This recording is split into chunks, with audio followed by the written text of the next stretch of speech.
Good afternoon. Let me start with a readout of the Secretary's meeting earlier today with Israeli War Cabinet Minister Benny Gantz. The Secretary and Minister Gantz discussed the ongoing conflict in Gaza, and the Secretary reiterated that the United States continues to support Israel's right to ensure that the terrorist attacks of October 7th can never be repeated.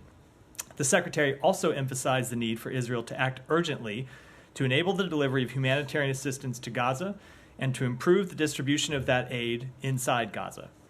As you heard the Secretary say this morning before his meeting with Prime Minister Al Thani of Qatar, the current situation is unacceptable and unsustainable. And while the United States is doing everything it can to increase deliveries into Gaza, Israel must take additional steps as well. Secretary Blinken and Minister Gantz also discussed efforts to reach an agreement for a 6-week ceasefire that would secure the release of all hostages and help alleviate the suffering of the Palestinian people. As the Secretary said earlier today, we have an opportunity to achieve an immediate ceasefire, and it is on Hamas to make the decisions about whether it is willing to agree to one. The talks to secure a temporary ceasefire and achieve the release of all hostages are ongoing, and we will continue to push to reach an agreement. And then I wanted to say a few words about Undersecretary Tori Newland, who the Secretary announced earlier today will be stepping down from her position in the coming weeks. As the Secretary said in his statement, Tori has an unmatched capacity to wield the full toolkit of American diplomacy to advance our interests and values. She's had almost every job in this department. I shouldn't say almost every job, but most jobs in this department, including this very job here. And I will say, just speaking personally, I first got to know Toria during at the early days of Russia's full-scale invasion of Ukraine. And the thing that struck me about her from day one was her clarity of purpose and clarity of voice, which I know all of you probably remember well from her, at least Matt remembers well from her time at this podium. So I know I speak for everyone in the department in saying we will miss her greatly, but we congratulate her on an extraordinary career. And with that, okay. Matt. Well, maybe you could get her down here to give us a farewell. One last briefing for old time's sake. Exactly. I'm sure she would love to argue with you for an extended. Probably not, but still, it would be interesting to hear her, her thoughts on leaving. Anyway. On the meetings this morning with both the Qataris and Gantz, when you say that you continue to support Israel's right to ensure that the events of October 7th can never happen again, when you say that, does that mean that you agree with the Israeli idea that Hamas has to be completely eliminated, eradicated, killed? So we support Israel in defeating Hamas, and to unpack that a little bit, I've said a little bit about this from the podium before. There are military objectives that Israel is trying to accomplish when it comes to defeating Hamas, and we support those military objectives. But then we're also going to have to defeat the ideology behind Hamas, and that is not something that can be accomplished on the battlefield. Something that we have learned in the United States in our long history with counterterrorism, that you cannot defeat an idea on the battlefield. You can defeat a terrorist group on the battlefield, but ultimately you have to beat that idea with a better idea. So we support their campaign to defeat Hamas, but we also support a broader political resolution that will address the legitimate aspirations of the Palestinian people. Well, do you think at the moment that the Israeli strategy is actually helping to defeat the ideology, or is it not? I think we are in the middle of a military campaign, and it's not the right time to offer assessments about the broader struggle. But we've spoken out many times to say that Israel has to be careful that in achieving a tactical victory, it doesn't endure a strategic defeat. And it remains our advice to them not to do that. Okay, and then just in terms of the negotiations that are going on, I don't know if Minister Gantz is completely up to date on the latest of it, but presumably Sheikh Mohammed is, since his country is brokering them. What sense did you get, other than the ball is in Hamas's court? Are the differences that still exist surmountable, or are they impossible? So the secretary did discuss those ongoing negotiations, both with Prime Minister Al-Thani and with Minister Gantz. And I'm not going to get into this won't surprise you because I've said it many times. I'm not going to get into the underlying details of the conversation and the negotiations. In our view, the obstacles are not surmountable. Not insurmountable. Excuse me. In our view, should be possible to reach an agreement. We think the proposal that Israel put on the table in consultation with the United States and with Qatar and Egypt is one that Hamas should agree to. And it's one that would alleviate the suffering of the Palestinian people and bring about an immediate ceasefire for 6 weeks. And so we think that agreement can be reached. But as I said, and as you heard the secretary say, ultimately Hamas has to make decisions as well. Okay, and this will be my last one. But when you say the obstacles, in your view, the obstacles are not insurmountable, one of the things that you have said repeatedly over and over again is that Hamas could end this right now by just surrendering, laying down all their weapons. Clearly, that's not going to happen. So is that not an obstacle that you are putting into the calculus now? I think we're a little bit conflating two things. They could end this entire conflict, right? We don't need a temporary ceasefire. Hamas would lay down their weapons and stop fighting. You could have a permanent ceasefire because Israel would have accomplished its military objectives. With respect to the temporary ceasefire that we are trying to achieve, we very much think that an agreement is reachable. So you don't think that Hamas has to lay down its weapons and surrender in order to get a temporary? To get a temporary ceasefire, no. Obviously, we would support them laying down their weapons and reaching, ending this conflict. But that is not what we're that is not what we're discussing with respect to a 6-week ceasefire. Thank you. Yeah, just some comments in the past couple of hours. One by Hamas saying that this negotiations can't last indefinitely, and then the President Biden saying that it's dangerous not to have a ceasefire in place by Ramadan. Is there a sense that the clock is ticking for this? That I know you say that's as soon as possible, but is there a sense that this is basically not necessarily now or never, but that we really need to get it before Ramadan? I would not put it that way. The clock is always ticking, but the clock is not ticking because of in my view, because of Ramadan coming up. The clock is ticking because every day people are suffering. Innocent Palestinians are suffering, and the hostages are suffering. So the clock is always ticking because we want to end that suffering of both hostages and innocent Palestinians as soon as possible. And so we would like to have gotten an agreement last week. We would like to get an agreement today. We would like to get an agreement by Ramadan or even before that. So the clock is really not related to Ramadan, but related to the ongoing suffering that we are trying to bring to a close. Come to the humanitarian situation, which you described as unacceptable and unsustainable. Your colleague John Kirby yesterday in a briefing talked about. I was asked about what's preventing more aid from getting into Gaza. Talked about there have been some inorganic obstacles thrown up.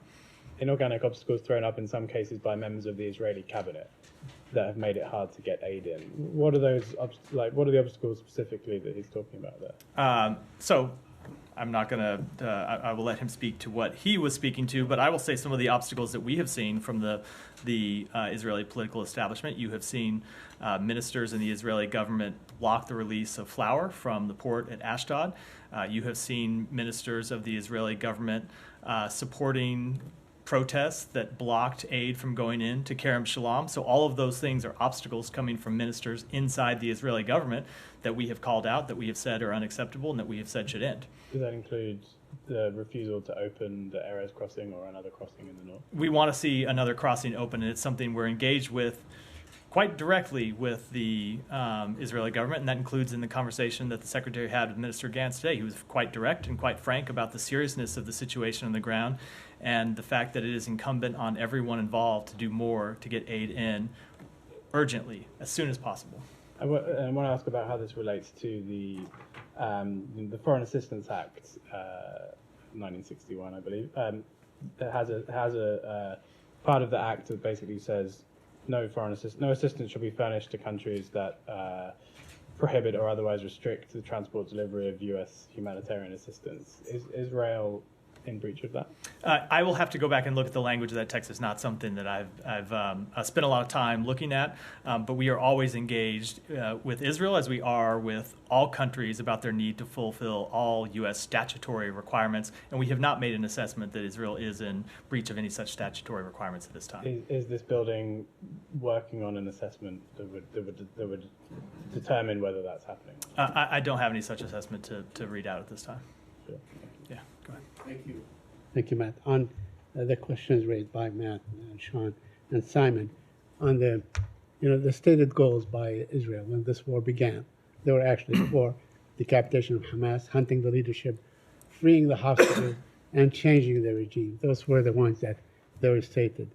Now, 150 days later, how far along have the Israelis gotten? I mean, they probably degraded Hamas by and large, but do you have an assessment on how much of Hamas has been degraded? I will leave it to Israel to offer those types of assessments. So, but certainly, I mean, you support their goals. You just said that you support their pursuit of these goals, which means that if you are going to continue with the same kind of support that we have seen thus far, it means that this war will continue to go on. I cannot tell Do you you how long. conceive- I cannot tell you how long that this war will continue to go on. But if Israel were to stop the war today, Right. let's remember about what would happen, which Right. is the same terrorist organization that launched the attacks of October 7th would still be in place, would still have the ability to plot attacks against Israel, would still have the ability to carry out attacks against Israel, and remember, have said still possess the intent to carry out attacks on Israel.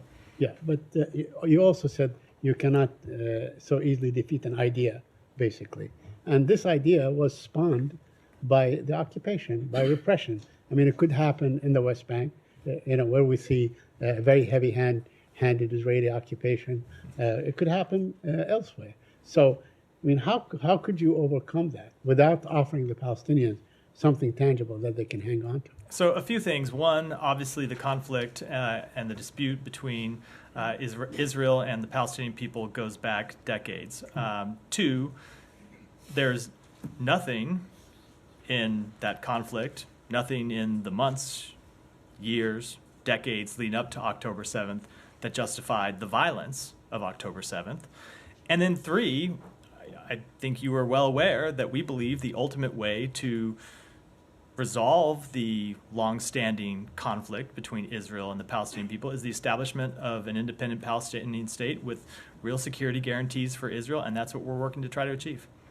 If you allow me just a couple more. By the way, on the aid, can you update us on the whereabouts of Mr. David Satterfield and what is he doing? I don't know where he is today. I haven't talked to him today. All right. I wanted to ask you about UNRWA. I mean, I asked yesterday, but if I know that the U.S. is trying to encourage other donors to be generous and so on, but thus far there is no, has there been any clarification on where you stand as far as the investigation that is ongoing, or when are you likely to resume So the aid? So there has been no change in our status since you asked me the same question yesterday, That's right. which is Right. both of the investigations that the United Nations are conducting are ongoing, and we are not able to make a change in our status, or not able to make either an underlying factual assessment or determine how that factual assessment would affect our status until those investigations are completed, which they, because, as of yet, are not. I know I asked about this yesterday, but millions of Palestinians depend on UNRWA aid daily, every day. I mean, they don't wait for policies to be investigated and so on and so on. They still need it, and these people are, by and large, they are in dire need. And we fully agree with that. As you've said, as you've heard me say many times, you've heard the Secretary say, we support the work of UNRWA. And while we are exploring other options to get food assistance into the Palestinian people while our funding of UNRWA is paused, we are also in conversations with other international partners about the ways that they can fill gaps. Remember, our funding that we suspended, we weren't due for another large payment until June. That's still several months away. So we are working to do everything we can to make sure that the delivery of humanitarian assistance into Gaza, and then the really important role that UNRWA plays in ensuring that that aid is distributed inside Gaza, can continue, and in fact not just continue but be improved. Thank you. Go ahead. A couple of questions. Hungary finally signed the ratification for Sweden's membership. Do you expect depositing the instrument of ratification this week? So we have not yet received the instrument. It was just signed this morning. We do expect it to be delivered to Washington in the coming days, and for Sweden's accession to NATO to be completed. But I don't have exact timing to provide today. On that line, there are reports that Prime Minister Orban will meet with former President Trump in Mar-a-Lago this week. Do you have any concern about that? I don't have any comment on the Prime Minister's Thank you. reported Moving meetings. to Ukraine, if I may. May I get your thoughts on the ICC arrest warrant today for Russian military commanders? Yeah, so we have seen the news that the ICC issued arrest warrants for Sergei Kobyach and Viktor Sokolov for alleged war crimes and crimes against humanity. The United States supports a range of international investigations into Russia's atrocities in Ukraine, including the one conducted by the ICC, but we do not weigh in on each decision and development as part of those investigations. And separately, have you seen so-called Medvedev map on social media? What did you make of it? I think I saw a tweet related to it. I didn't look at the map, so I don't have a comment on it unless you'd like to enlighten me about what it shows. I can imagine.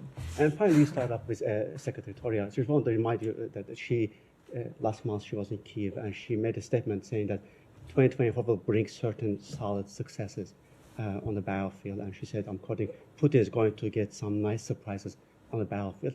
Do you share that sentiment? I do. I do. We believe that Ukraine has a plan that they can execute to achieve victories on the battlefield. We've seen them having victories on the battlefield, most recently in the Black Sea, where in the last 24 hours they sunk another Russian ship. So we do believe that they have some surprises in store, and we look forward to seeing the results. Thank you. Go ahead, Tom. On the Benny Gantz visit, the Israeli press, Israel Hayom, Israel Today, their diplomatic correspondent, writing about the visit, saying that Mr. Gantz explained to government officials that in order to remove from Hamas the civilian capabilities in Gaza, it is better that there be a certain period of chaos in the Gaza Strip. First of all, has Mr. Gantz said that to American officials? I'm not going to, as per general rule, will not speak to what other officials said. What's your assessment, though, of that contention that, because the Israelis have made it clear they want the complete elimination of Hamas, that includes its role in the civilian administration of Gaza. We're seeing chaos and a complete inability to secure Gaza, which is a disaster for people on the ground. If that is, and it seems to be, judging by the military activity, the position of the Israeli government and the military, what's your assessment of that as a tactic and strategy?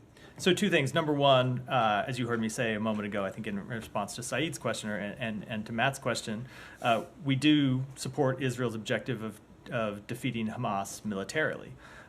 With respect to the civil administration of Gaza post-conflict, Hamas is a terrorist organization, designated a terrorist organization by the United States, but even apart from legal designations, you just have to look at their actions on October 7th to realize that they're a terrorist organization that carries out brutal, intentional attacks on civilians. And we do not believe that a terrorist organization can or should play a role in civilian governance of Gaza going forward. So what happens, because this is no longer a day after issue, this is a now issue, as we've talked about. It's happening now. There's nobody to run Gaza. So who should do it? I mean, what are you saying to the Israelis about who's securing it? I mean, without security, you can't do anything else. There's no security there at the moment. So who is responsible? So right now, Israel is the power that has brought a military that is ultimately in charge of the security situation on the ground. We believe that there needs to be a transition ultimately to governance led by the Palestinian Authority, and that would include security and other government functions led by the Palestinian Authority, and with respect to both the West Bank and Gaza. And that's exactly what Israel says it won't accept, is a PA-run Gaza Strip. And we continue to push for it. Yeah, go ahead. Thanks, Matt. Staying on the region, on Benny Gantz's visit, as we all know, he spent several hours at the White House yesterday. He's met with the secretary this morning. There's been some reporting that Gantz was surprised at the strength of criticism that he faced about the humanitarian situation when speaking to the Biden administration, and I was wondering if you are able to comment at all on whether that seems accurate, given that he's met with the secretary this morning. And then I had another question about Hamas. I will not speak to the minister's impressions, just as I would never speak to the impressions of another foreign government official coming out of one of our meetings. But I can say the secretary was quite direct and quite frank in his conversations today about the urgency of addressing the humanitarian crisis in Gaza, both in South and Central Gaza and also in Northern Gaza, as was brought to light so vividly and tragically last week with that terrible incident in Northern Gaza. And is there any reason why he would seem surprised, given that this department and the administration have repeatedly... Again, I just don't want to speak to his impressions. Okay, and on Hamas, Hamas spokesperson had spoken to the BBC, I think, yesterday, and had brought up this issue of not being able to pull together a list of hostages for Israel. And given that Israel is saying that one of their, that they require a list of hostages as part of a ceasefire agreement, how do you square the two? It's a chicken or egg situation. Do you have any comment on Hamas saying that that's their sticking point? So I don't want to speak. I kind of don't want to speak to it in detail, just because I think it gets perilously close to talking about the underlying negotiations. But I will just say, speaking generally, if you are Israel and you are in discussions about an agreement where you would see the return of a certain number of hostages, it is a fair question to Hamas to show you that they can actually deliver on that deal and show you who those hostages are and confirm that they are alive and confirm their status. And so we think that is very much a legitimate request by the state of Israel to know what exactly Hamas can deliver and what is the status of the hostages that they are holding, the hostages they have held for well over 100 days now, and are they actually prepared to deliver them over as part of any agreement? Danny. Thank you, Matt. Two questions. The United States' ultimate goal is the complete and verifiable denuclearization of North Korea. White House Senior Advisor for Asia, Rep. Hoover, recently mentioned on consideration of intermediate toward North Korean denuclearizations. Does this mean a change in the President Biden's administration's North Korean policy? It does not indicate a change in policy, and I would refer you to the White House for further elaboration on those remarks. But you still remain same policy? Correct. All right, thank you. And secondly, regarding the ongoing U.S. and ROK joint military exercises, Kim Jong-un warned that the U.S. and South Korea will pay the price. What is your reaction? It is obviously not the first time we've seen inflammatory rhetoric by North Korean officials, not at all surprising, even though it is unfortunate. I will say that only thing I will say is that we will continue to stand with our South Korean ally. Go ahead. Thank you. Yeah, go ahead. Thank you. We know that Turkish Foreign Minister Hakan Fidan will be in Washington tomorrow. And the U.S. Army is building 3 155mm projectile metal part lines in Texas. And the contract was awarded to General Dynamics, whose subcontractors include Turkish defense industry corporations, according to Pentagon. My question is on a very technical legal angle, actually. And does any agreement with Turks allow the U.S. to pass on these rounds to third-party countries such as Israel? Did or can Turks place a condition to prevent such a transfer of this artillery once they are in the U.S. talks? Is any discussion on this matter expected tomorrow? I would defer that question to my colleagues at the Pentagon. I did that actually. As it relates to a U.S. military contract. It's just not something we would speak to from here. Thank you. So, go ahead. Yeah, did you? Me? Yeah. Okay. Did you get any promising answer from Israel regarding opening more crossing points? It continues to be a matter that we have pressed to them is important, and important that these crossings be opened urgently, immediately. But I'm not going to speak to the conversations. Did you request open all the crossing points? We have requested additional crossings that be opened in the north, and I don't want to get any more specific beyond that. Thank you. Go ahead. I'll come to you next. Pakistan's new Prime Minister Shehbaz Sharif directed authorities to fast-track negotiations with the IMF as the nation's $3 billion bailout program is set to end next month. Is U.S. assisting or helping Pakistan in these negotiations? Let me take that back and get you an And answer. sir, the freedom of speech has been under assault in Pakistan for the last many months. Recently, a member of Pakistan Senate submitted a resolution demanding the ban of popular social media platforms. Do you have any comment on that? So we support we support freedom of expression in Pakistan as we do around the world. You've heard me in the past say from here that we condemn the partial or complete government-imposed shutdowns of internet platforms, including Twitter or X. And so we have and will continue to emphasize the importance of respecting these fundamental freedoms during our engagements with Pakistani officials. Go ahead. Thank you so much. From last 2 weeks, Saudi Arabia hosted very high-level engagements, hosted Russian State Duma chairman and then Ukrainian President Zelensky for the possibly for a ceasefire or hostages release. So, do U.S. was on board at any level in these talks, or it is something Ukraine is looking at Saudi Arabia as it is OPEC member and having more influence with the Russia. And a couple of days ago, we also seen that OPEC announced another energy cut, like oil production cut. So, what is U.S. observation on this? So I don't have any comment on the question with respect to OPEC. With respect to the meetings between Ukraine and Saudi Arabia, we have supported Ukraine's push to garner international support for its peace formula and have been encouraged by the discussions between Ukraine and Saudi Arabia in that respect. Secondly, Congressman Greg Casar led 30 U.S. congressmen wrote a letter to President Biden and then State Department mentioning Secretary Blinken to uphold the recognition of a new government in Pakistan as irregularities with the demand of irregularities investigations. So from a very last interview, Congressman Greg Casar said that U.S. Department of State is due to respond. So last day we see that United States Embassy in Pakistan, they congratulated new government, and then State Department also issued a statement, and there is still the investigations that U.S. demanded before are due from the Pakistani side. So what is your response specifically for the Congressman Greg Casar letter?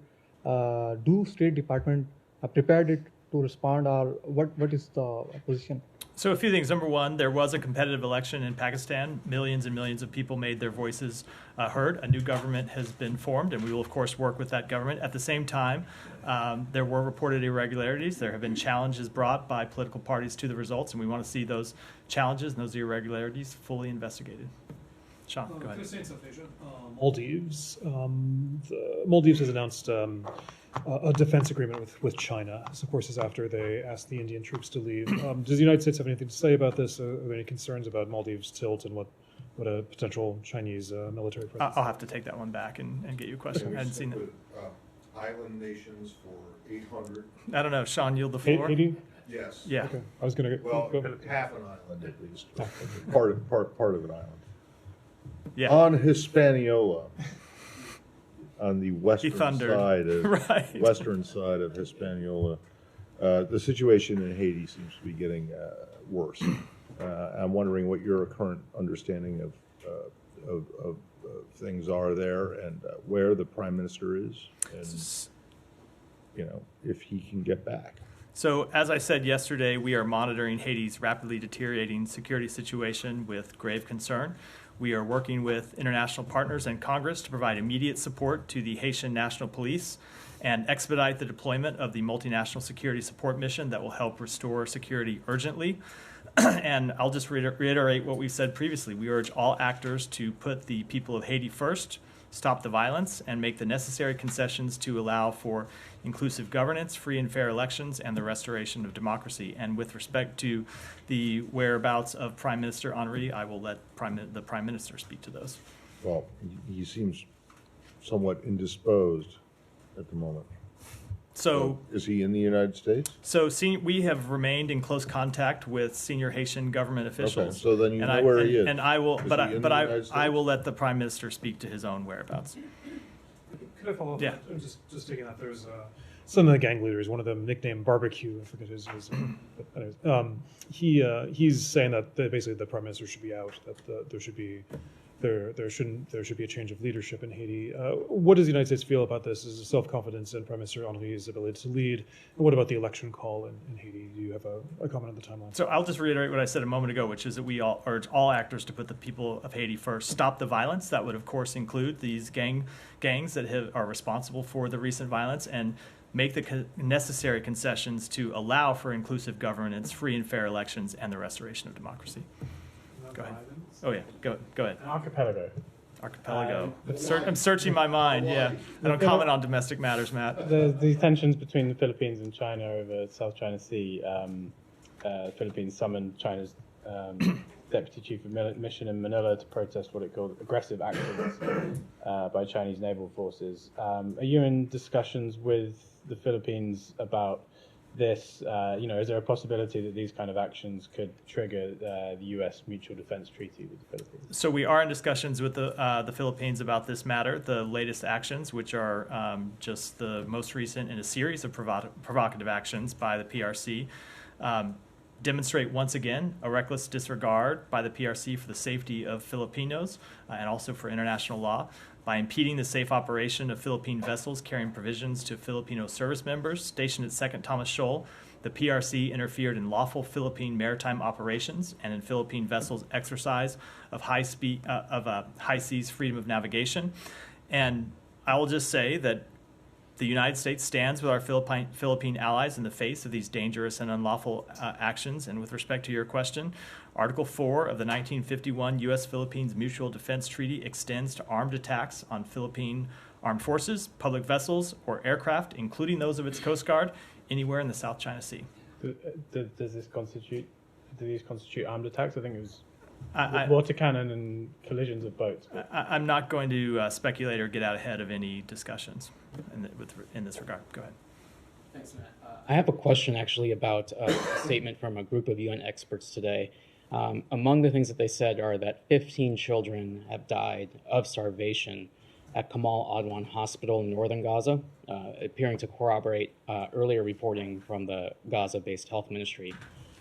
Does the administration hold Israel responsible for these deaths? And I'll have a follow-up. So the situation, thank you for announcing your follow-up at the beginning. The situation is clearly horrific in Gaza. I spoke to this somewhat yesterday when I said that there are far too many families, and you can see it when you looked at this video last week of these people running out at 4:30 in the morning to try to storm a convoy because they don't know where their next meal is going to come from. And I think there are far too many families, parents, and I feel this acutely, as I'm sure a number of people in this room who are parents do. Parents don't know if they're going to be able to feed their children or when they're going to feed their children. And I'm sure there are many parents who are skipping meals to take what limited food they have and give it to their children. So the deaths of any children are unacceptable. And we have made that clear to the government of Israel.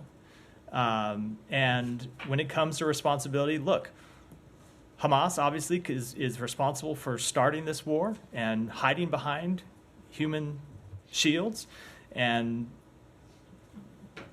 using civilians as a tool in this conflict. But Israel needs to do more to ensure that food gets in to address the very real, dire humanitarian needs of the Palestinian people. Well, those same experts in that statement said, and I'm going to quote here, Israel systematically denies and restricts the entry of humanitarian aid into Gaza by intercepting deliveries at checkpoints, bombing humanitarian convoys, and shooting at civilians seeking humanitarian assistance. Is that an assessment with which you agree? So Israel is letting humanitarian assistance go in through checkpoints. I don't think anyone would dispute that. Do they need to let more go in? Yes, absolutely they do. Do they need to do more to deconflict to ensure that people who are trying to get access to food and water? Yes, of course they do. And that's something we continue to be in conversations with them about. Thank you. Go ahead. I have two questions. The main goal, it seems like that eliminating Hamas from Gaza and destroying their ability to continue existing there. And as my colleague indicated, after 5 months, we have famine, starvation, 30,000 killed most of them kids and women. Do you believe that is a fair price for eliminating Hamas? Is my first question. No, and we do not want to see any civilian killed. We have made that absolutely clear. We want to see Israel do more to protect civilians. We want to see Israel do more to keep civilians out of harm's way. And we want to see them do more to allow humanitarian assistance to come in. So it's not fair price. So I think you look at I mean, you're looking at it the wrong way. There is no level of civilian deaths that are acceptable. Now, Israel's facing a difficult military situation because, as I said, Hamas continues to hide behind human shields. And Hamas launched this war knowing full scale the response that it would provoke and that humans would be put in the crossfire, and they did it anyway.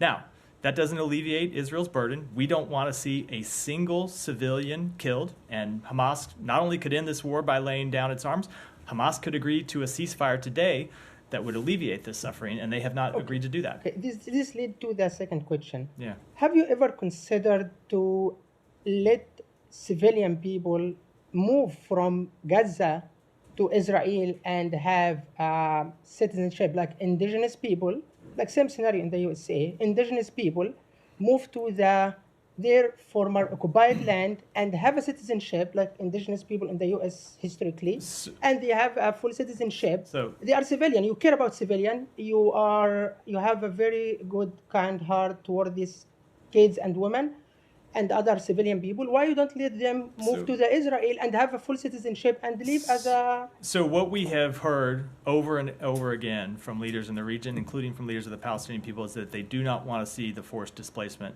of Palestinian people from their homes. Go ahead. I want to go back to the hostage deal. You mentioned that the list that Israel is asking for is legitimate, and Hamas should provide that list for hostages. The question is this then the sticking point that is preventing the hostage deal from moving forward and getting finalized? I'm not going to get into underlying conversations and negotiations. But you agree with Israel that this list has to be provided? We agree that it's a legitimate request when you're in negotiation about the return of hostages to actually see a list of what hostages would return. Absolutely. But how can Hamas possibly provide that kind of list without having some sort of a ceasefire? Because those hostages are not with Hamas, not all of them at least. Some of them are with other factions. And there is a need for some sort of truce so that Hamas can basically search for them and find them. I think that is a question for Hamas, not for the United States. They took these hostages. Hold on. They took these hostages. They continue to hold them. If they continue to hold them, they must know where they are. Not all of them. This is clear. I mean, I have heard Hamas say that. But look, if they are going to be, you don't believe no. Let's say if they are going to be, if they are going to agree to a deal that would include the release of hostages, it is certainly a legitimate question for Israel to ask: which hostages are they agreeing to turn over? Go ahead. Thank you. President Vladimir Putin last week said that it's hypocritical of the United States to call on Russia to resume the strategic stability dialogue while Washington is doing everything possible to inflict a strategic defeat on Russia on the battlefield in Ukraine. Do you actually believe that it's time for a strategic dialogue? So I don't have any update to the statements that we have already made with respect to strategic dialogue. But when it comes to the strategic failure that Russia has achieved in Ukraine, there are two reasons for that. Number one are the costs that, let me say three reasons. Number one, the costs that the Ukrainian military has imposed through their dedication and their bravery to repel Russian aggression. Number two, to the international coalition that the United States has assembled to support Ukraine and hold Russia accountable. And number three, it's Vladimir Putin's own miscalculations and own callousness to the tens of thousands of Russian soldiers that he sent to an early grave by launching this war in the first place. And U.S. Ambassador to Russia, Lynn Tracy, said today that the U.S. Embassy is discussing with the Russian government the possibility of resuming some consular services at the U.S. Embassy in Moscow, including issuing visas to Russian citizens. Can you confirm that? I don't have any update on her comments. Go here, and then we'll wrap up for today. Yeah. Can you give us at least other highlights of the Turkish foreign minister visit in terms of U.S.-Turkey strategic mechanism meetings? And does the U.S. anticipate the exclusion of Turkey from the CAATSA sanctions? And when will we know the approximate delivery length of the F-16s? I do not want to get into any of those matters in advance. I'll just say as a general rule, we would prefer to wait until after a meeting, have the private conversation first, and then talk about matters that were discussed after the fact. With that, we'll wrap for today. Thanks, everyone. Did you say the